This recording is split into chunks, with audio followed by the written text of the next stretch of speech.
আসসালামু আলাইকুম। বাংলাদেশ বেতার, রাজশাহী। স্থানীয় সংবাদ পড়ছি জেসমিন আজাদ। খেলাধুলা ও পড়াশোনার সমন্বয়ে একটি সুস্থ ও আত্মবিশ্বাসী প্রজন্ম গড়ে উঠবে বলে আশা প্রকাশ করেছেন স্থানীয় সরকার, পল্লী উন্নয়ন ও সমবায় প্রতিমন্ত্রী মীর শাহে আলম। তিনি বলেন, শিশুদের শারীরিক ও মানসিক বিকাশে খেলাধুলা অপরিহার্য, শিক্ষার পাশাপাশি ক্রীড়াচর্চায়ও সমান গুরুত্ব দেওয়া প্রয়োজন। তিনি গতকাল বগুড়ার শিবগঞ্জ সরকারি পাইলট উচ্চ বিদ্যালয় মাঠে প্রাথমিক বিদ্যালয় গোল্ড কাপ ফুটবল টুর্নামেন্টের বালক বালিকা উপজেলা পর্যায়ে ফাইনাল খেলা ও পুরস্কার বিতরণী অনুষ্ঠানে প্রধান অতিথির বক্তব্যে এসব কথা বলেন। প্রতিমন্ত্রী আরও বলেন, সরকারের নানা উদ্যোগে প্রাথমিক শিক্ষা ও ক্রীড়া খাতকে এগিয়ে নেওয়া হচ্ছে, যাতে তৃণমূল পর্যায় থেকেই শিক্ষার্থীদের প্রতিভা বিকশিত হতে পারে। তিনি শিক্ষার্থীদের জন্য বিনামূল্যে স্কুল ড্রেস, পাটের তৈরি ব্যাগ ও জুতা বিতরণের কথাও জানান। পরে খেলা শেষে তিনি বিজয়ী ও রানার আপ দলের খেলোয়াড়দের মাঝে পুরস্কার তুলে দেন। অনুষ্ঠানে স্থানীয় প্রশাসনের কর্মকর্তা, শিক্ষক, শিক্ষার্থী, অভিভাবক ও ক্রীড়াপ্রেমীরা উপস্থিত ছিলেন। উল্লেখ্য, উপজেলার ২২টি প্রাথমিক বিদ্যালয় দিনব্যাপী এ টুর্নামেন্টে অংশ নেয়। স্বাস্থ্য ও পরিবার কল্যাণ প্রতিমন্ত্রী ড এম এম মোহিত বলেছেন, শিক্ষার্থীদের পড়ালেখার পাশাপাশি শিক্ষা প্রতিষ্ঠানগুলোকে ক্রীড়া প্রতিভা বিকাশে দায়িত্বশীল হতে হবে। মেধা বিকাশ ও সুস্থ শরীর, সুন্দর মন গঠনে খেলাধুলার বিকল্প নেই। তিনি গতকাল সিরাজগঞ্জের শাহজাদপুর উপজেলা পর্যায়ে প্রাথমিক বিদ্যালয় গোল্ড কাপ ফুটবল টুর্নামেন্টের ফাইনাল খেলা ও পুরস্কার বিতরণ অনুষ্ঠানে প্রধান অতিথির বক্তব্যে এসব কথা বলেন। প্রতিমন্ত্রী আরও বলেন, পড়ালেখার পাশাপাশি ক্রীড়া প্রতিভার বিকাশ ঘটলে বিকল্প পেশার দ্বার উন্মোচিত হবে। বর্তমান সরকার ক্রীড়া ক্ষেত্রে পেশাদারিত্ব নিশ্চিতে কাজ করছে। আগামী দিনে খেলাধুলার মাধ্যমেও প্রতিষ্ঠিত হওয়ার সুযোগ নিশ্চিত হবে। ৫টি জেলার ৯৪ জন কাব স্কাউটসের অংশগ্রহণে নাটোরে বাংলাদেশ স্কাউটসের সর্বোচ্চ সম্মানসূচক শাপলা কাব অ্যাওয়ার্ডের মূল্যায়ন অনুষ্ঠিত হয়েছে। আজ সকাল ৯টা থেকে কাব স্কাউটসের সদস্যদের মূল্যায়নের প্রথম পর্যায়ে জয়কালী দিঘিতে সাঁতার পরীক্ষা অনুষ্ঠিত হয়। এরপর বনলতা উচ্চ বালিকা বিদ্যালয়ে সাক্ষাৎকারের মাধ্যমে তাদের সার্বিক দক্ষতা যাচাই করা হয়।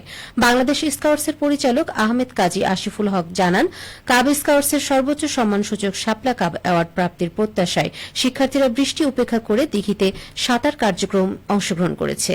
প্রতিযোগিতামূলক এ মূল্যায়নে অংশগ্রহণের মাধ্যমে কাব স্কাউটস সদস্যরা যোগ্যতা ও দক্ষতা অর্জনের মাধ্যমে দেশের সুনাগরিক হয়ে গড়ে উঠবে।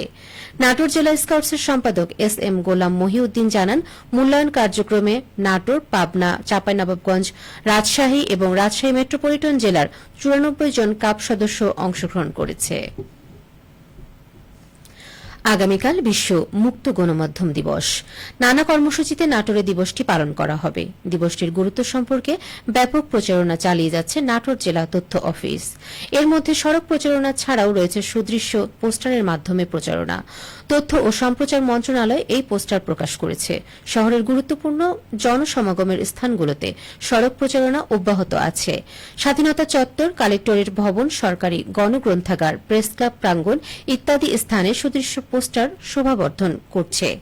জেলা তথ্য অফিসার মোহাম্মদ আব্দুল আওয়াল জানান, জবাবদিহির সংস্কৃতি প্রতিষ্ঠার প্রধান সহযাত্রী স্বাধীন ও দায়িত্বশীল গণমাধ্যম। এই উপজীব্য নিয়ে প্রচারণা অব্যাহত আছে। রাজশাহী মেডিকেল কলেজ হাসপাতালে গত ২৪ ঘণ্টায় হামের উপসর্গ নিয়ে আরও ২১ জন ভর্তি হয়েছে। বর্তমানে হামের উপসর্গ নিয়ে হাসপাতালে ১৩১ রোগী চিকিৎসাধীন থাকলেও কেউ মারা যায়নি। আর গত ২৪ ঘণ্টায় সুস্থ হয়ে হাসপাতাল থেকে বাড়ি ফিরেছেন ৪ জন। আজ সকালে রাজশাহী মেডিকেল কলেজ হাসপাতালের মুখপাত্র ডাক্তার শঙ্কর কে বিশ্বাস এ তথ্য নিশ্চিত করেছেন। উল্লেখ্য, চলতি মৌসুমে হামের উপসর্গ নিয়ে হাসপাতালে মোট ৮৯৪ জন রোগী ভর্তি ছিল। এদের মধ্যে মৃত্যু হয়েছে ৫৩ জনের। রাজশাহী মোহনপুর উপজেলায় কৃষি পুনর্বাসন সহায়তার আওতায় খরিফ ১ মৌসুমে উফসি আউশ ধানের আবাদ ও উৎপাদন বৃদ্ধির লক্ষ্যে কৃষি প্রণোদনা কর্মসূচির উদ্বোধন করা হয়েছে। গতকাল উপজেলা প্রশাসন ও কৃষি সম্প্রসারণ অধিদপ্তরের আয়োজনে এই কর্মসূচির উদ্বোধন করা হয়। এবারের কর্মসূচির আওতায় উপজেলার ৫,৮০০ জন ক্ষুদ্র ও প্রান্তিক কৃষককে প্রত্যেককে বিনামূল্যে ১০ কেজি ডিএপি, 10 কেজি এমওপি সার এবং 5 কেজি করে ধানের বীজ প্রদান করা হচ্ছে। বিভিন্ন ইউনিয়নের কৃষকদের মাঝে পর্যায়ক্রমে এসব উপকরণ বিতরণ করা হবে। অনুষ্ঠানে প্রধান অতিথি হিসেবে কৃষকদের হাতে সরকারের প্রণোদনার সামগ্রী তুলে দেন রাজশাহী 3 পবা মোহনপুর আসনের এমপি অ্যাডভোকেট শফিকুল হক মিলন। অনুষ্ঠানে বক্তারা বলেন, কৃষকরা দেশের অর্থনীতির মূল চালিকা শক্তি। কৃষির উন্নয়ন ছাড়া দেশের সামগ্রিক উন্নয়ন সম্ভব নয়। সবশেষে আবহাওয়া। আজ দুপুর 2টায় রাজশাহীতে তাপমাত্রা ছিল 27 ডিগ্রি সেলসিয়াস। এ সময় বাতাসে আপেক্ষিক আর্দ্রতার পরিমাণ ছিল 56%। রাজশাহী ও পার্শ্ববর্তী এলাকায় আজ সূর্যাস্ত সন্ধে 6:35। সংবাদ শেষ হল।